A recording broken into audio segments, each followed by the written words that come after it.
Hello mga kanamshi! Welcome to my vlog! Okay, so paano ko ba na-unlock yung in-stream ads ko po in just 1 week only? So based sa aking observation sa Facebook, sa Reels at sa YouTube, so nag-research muna ako. So nag-upload lang ako ng mga movies, ng mga videos na kinat ko lang. So pero tinitignan ko muna kung every time nagpo-post ako kung may pali issues ba siya or may copyright issues ba siya. Ang iba meron, so dinidelete ko agad. Pero yung iba wala. So yun nga, mayroon akong isang video na nag-click agad, umabot ng 1 million views. So yun yung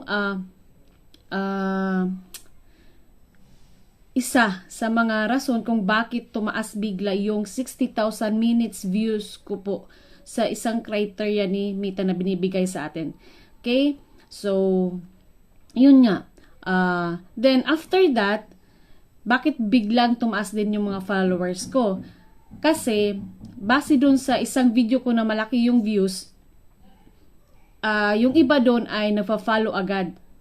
So, meaning, kung nagpa-follow agad sila sa'yo, so it is possible na active yung followers mo. So, hindi ibig sabihin na dapat maraming videos mo, dapat maraming views kahit kaunti lang yung followers mo. Kung kaunti lang yung followers mo, meaning kaunti lang yung views mo. Kasi yung some of your followers is inactive. So, hindi sila tumitingin ng mga videos mo, hindi sila nagre-react sa mga videos mo. So, okay na rin yung mas maganda na rin yung malaki yung followers mo, may chance rin na malaki yung mga viewers mo. So, meaning, malaki rin yung posibilidad na ma-open na po, ma-unlock na po yung in-stream ads mo na, which is yung isa ay 60,000 minutes views dapat, ma-reach mo po yan. So, advice ko lang po sa mga naimbitahan dyan na magpapabost ng videos, magpapabost ng followers, kasi naimbitahan na rin ako niyan dati, pero hindi po ako hindi po ako pumayag. Kasi base sa mga research ko na nadidetect po yan ni Meta. So, ayan.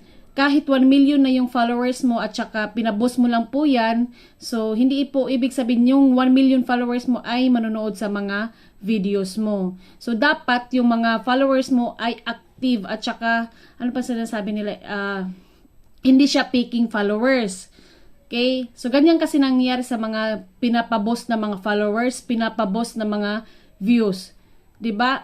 So, dapat natural lang yung viewers mo, natural lang yung followers mo.